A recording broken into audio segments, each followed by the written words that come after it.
Corona का काल चल रहा है, एक ऐसा वक्त जिसमें इंसान सबसे ज़्यादा चिंतित अपने स्वास्थ्य को लेकर है। नमस्कार, मेरा नाम है सौरभ कल्याण और आज नेशनल हेल्थ डे भी है और आप सब जानते हैं कि कोरोना का एक नया स्ट्रेन आ चुका है और हर कोई खौफ में है। कई ज़्यादा शहरों में जो है लॉकडाउन की स्थिति फिर से बन आई है और इस वक्त मेरे साथ डॉक्टर भानु प्रताप सिंह जी हैं, सीनियर कंसल्टेंट है इंटरनल मेडिसिन नारायणा हॉस्पिटल के। इनसे बातचीत करेंगे। वो जो नया स्ट्रेन है, एक मैं कहूँगा लोग जो हैं कई ज़्यादा नहीं जानते वो क्या सब चल रहा है, सब कुछ जानेंगे डॉक्टर से। सो डॉक्टर, सबसे पहले तो वेलकम करना चाहूँगा बकलूल टीवी में। Thank you, so nice. So ये क्या है नया स्ट्रेन कोविड का? देखिए, जो कोविड वायरस है इसकी अपनी टेंडेंसी होती है म्यूटेट करने की, क्योंकि ऑब्वियसली एक इंसान से दूसरे इंसान में जब ये फैलता चला जाता है तो इसकी नेचुरल टेंडेंसी है म्यूटेट होने की और अपने आप को स्ट्रॉन्ग बनाने की, सो दैट कि वो इवेड करे इम्यून सिस्टम से, वो इवेड करे एंटीबायोटिक से या एंटीवायरल से। तो बेसिकली जो म्यूटेटेड वायरस होते हैं तो इनको हम वेरिएंट्स ऑफ कंसर्न कहते हैं, वेरिएंट्स ऑफ कंसर्न। तो जैसे कि आपने सुना होगा कि यूके में एक आया था, ब्राज़ील में था, या आपका साउथ अफ्रीका में था, अभी कैलिफोर्निया में भी पाया गया। फॉर एग्जांपल यूके में था B1.1.17। तो ये जो म्यूटेटेड स्ट्रेन हैं जब म्यूटेट कर जाते हैं तो ये इम्यून सिस्टम से इवेड करते हैं और जो इनकी एंटीवायरल हैं इनके अगेंस्ट ये अपने आप को बनाने की कोशिश करते हैं, तो इन्हीं के हम म्यूटेटेड स्ट्रेन बोलते हैं। तो लेकिन एक और भी टर्म सुनने को मिलती है, डबल म्यूटेटेड वेरिएंट। तो वो क्या है, इंडिया में है और अगर है तो उससे कैसे बचा जा सकता है? देखो, जो ये डबल म्यूटेटेड स्ट्रेन की जब हम बात करते हैं तो एक्चुअली कुछ नहीं है। जो ये वायरस का, जो आपको पता होगा, स्पाइक प्रोटीन जो होता है जो इंसानों के अंदर इन्फेक्शन करता है, तो इस स्पाइक प्रोटीन में दो किस्म की म्यूटेशंस हुई हैं, जो कि ये दो डिफरेंट वायरस थे। इनमें से आप कह लो एक वायरस जो था वो कैलिफोर्निया का था, दूसरा जो वायरस था वो साउथ अफ्रीका एंड ब्राज़ील का था। तो ये दोनों जो ये म्यूटेशंस थी, इनको एक को हम बोलते हैं E484Q म्यूटेशन, दूसरे को बोलते हैं हम L452R। तो ये दोनों जो म्यूटेशंस हैं हमारे इंडिया में, महाराष्ट्र में मिली जब इनकी जीनोमिक सीक्वेंसिंग की।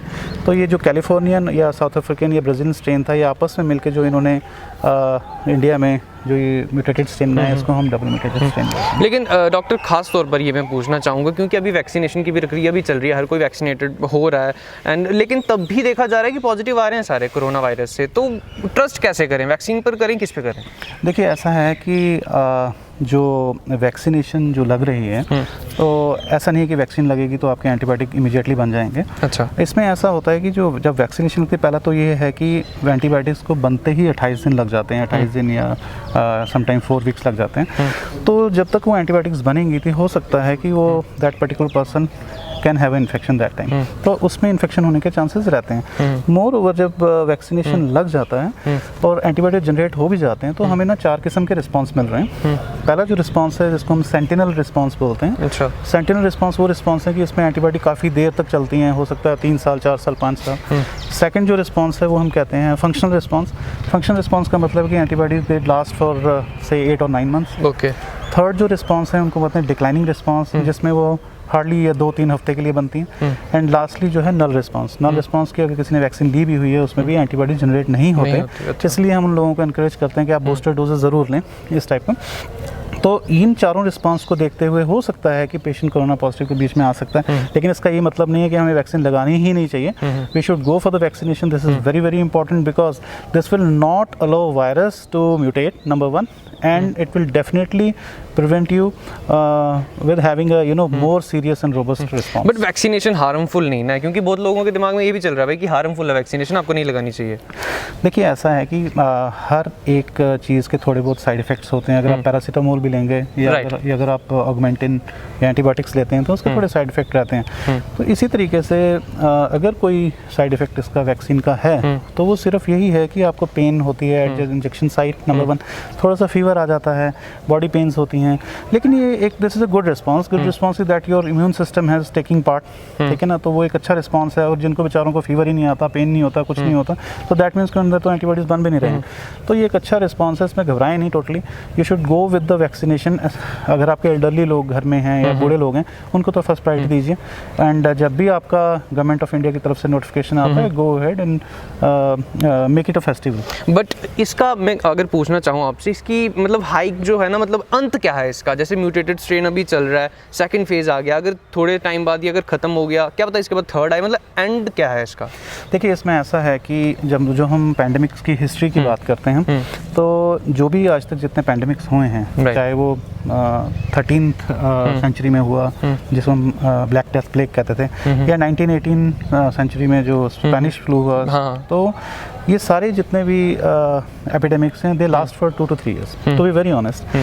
तो ये टेंडेंसी रहती है हर एक ऑर्गेनिज्म की कि वो अपने आप को रोबस्ट बनाने की कोशिश करता है, लेकिन अल्टीमेटली जिस तरह से आज मॉडर्न टेक्नोलॉजीज़ आ गई हैं, we are going with the vaccination, तो व्हाट आई फील ये जो सेकंड फेज़ है, इसके बाद कोरोना वायरस के कम होने के चांसेस हैं। और दूसरी बात है, लेकिन ऐसा नहीं है बिल्कुल ख़त्म हो जाएगा, it will be endemic. Endemic means कि थोड़े बहुत केस ऐसे आते रहेंगे जैसे बाकी बीमारियों के आते हैं, like influenza and all that stuff, but you should go ahead with the vaccination, you have to fight hard till this pandemic is there. So what I feel that we are also hoping that this pandemic gets end sooner.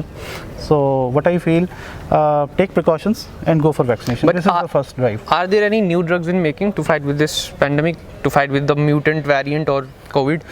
Yeah, basically the thing is that already we have got the 2 vaccination.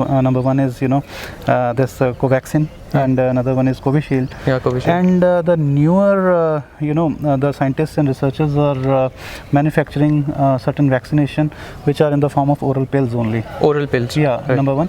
And number two, that we are coming with nasal sprays also. Okay. This thing, and few antiviral drug, classic. I can just quote a name. This is called Molnupiravir, which is an oral drug, and it's suppressing the virus very quickly. Okay. So these new drugs and vaccinations are coming up.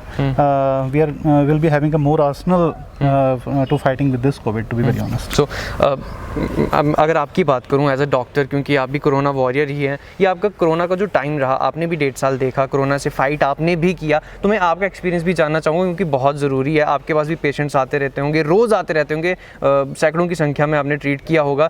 आपने अपना मतलब किस तरह से बचाव रखा और patients को किस तरह से ट्रीट किया इस सारे टाइम में?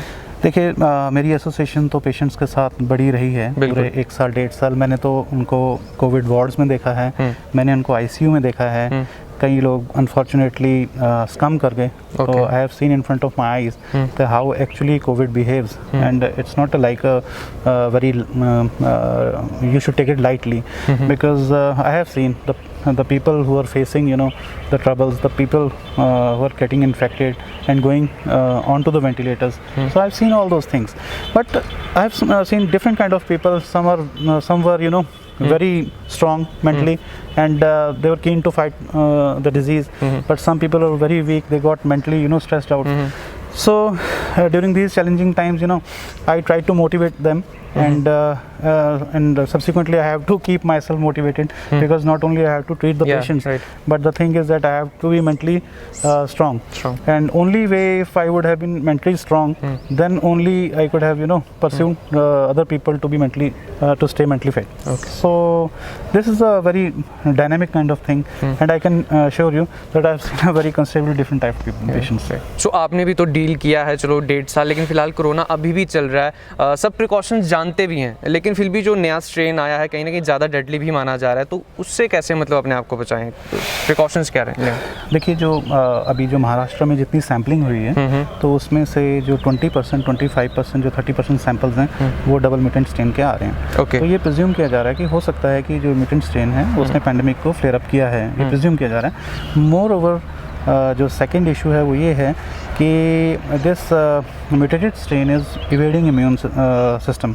उसको इम्यून सिस्टम को इवेड कर रहा है। हाँ, तो ऐसी सिचुएशन में ये बहुत ज़रूरी बन जाता है कि we should take full precautions, and obviously it's not so different, जो हमने पिछले साल किए हैं वही किए हैं, क्योंकि अब लोग अवेयर हो चुके हैं बीमारी के बारे में, लेकिन they are taking lightly simultaneously. Previous year लोग थोड़े ज़्यादा वो थे, लेकिन अब इस साल बड़ा लाइटली ले रहे हैं। तो ऐसा नहीं है, क्योंकि अब देखो जो पीक है अभी अप्रैल एंडिंग में, प्रोबेबली 3rd और 4th वीक में आएगा, ठीक है, and you yourself will see the okay, so peak अभी आएगा? हाँ, पीक अभी अप्रैल में आना है। तो मेरा ये कहने का मतलब जो एल्डरली लोग हैं, जो बूढ़े लोग हैं, उनको प्लीज़ घर में रखें। ऐसा नहीं है, गैदरिंग कम से कम अवॉइड करें, ठीक है, और वैक्सीनेट करें, वो सबसे बड़ी इंपॉर्टेंट चीज़ है। जब आपके हाथ में कोई चीज़ है उसको करें, ठीक है, और फेस मास्क यूज़ करें, हैंड हाइजीन का ध्यान दें, और लोगों को अवेयर करें, ठीक है, कि आप ये गैदरिंग्स थोड़ी अवॉइड करें। तो यही प्रिकॉशंस हैं जो आपको लेने हैं, स्पेशली अप्रैल या मई तक। इसके अलावा मैं ये कहूँगा कि अपनी सेल्फ मेडिकेशन ना लें, खुद दवाई नहीं खाएं। अगर आपको कोई भी रेस्पिरेटरी सिम्टम है या आपको लगता है कि चेस्ट सिम्टम्स आ रहे हैं, तो सूनर आप अपने नियरेस्ट फिजिशियन के पास जाएं, या जो आपके पास कोई अच्छा हॉस्पिटल है वहाँ आप ज़रूर विजिट करें। बिल्कुल, thank you so much doctor अपना वक्त देने के लिए और हमारी ऑडियंस को थोड़ा सा ये बताने के लिए कि प्रिकॉशंस किस तरह से दे, और जो नया स्ट्रेन है, म्यूटेटेड वेरिएंट है, जिस तरह से डॉक्टर साहब ने बताया, डबल म्यूटेटेड वायरस, अलग अलग टर्म सुनते हैं हम और उनका मतलब शायद से कहीं ना कहीं आप सब समझ गए होंगे। और जिस तरह से डॉक्टर ने बताया कि अभी जो है पीक आएगा अप्रैल के महीने में और ज़्यादा केसेस बढ़ेंगे, तो ज़्यादा से ज़्यादा हो सकता है, तो आप प्रिकॉशंस ज़रूर लें और अपने घर पर रहें। जिस तरह से डॉक्टर साहब ने कहा, मास्क पहने और खुश रहें, और खुश तभी रहेंगे जब घर पे रहेंगे और जितने भी प्रिकॉशंस डॉक्टर साहब ने कहे हैं वो लेंगे। फिलहाल देखते रहिए द बकलोल टीवी और मुझे दीजिए इजाज़त।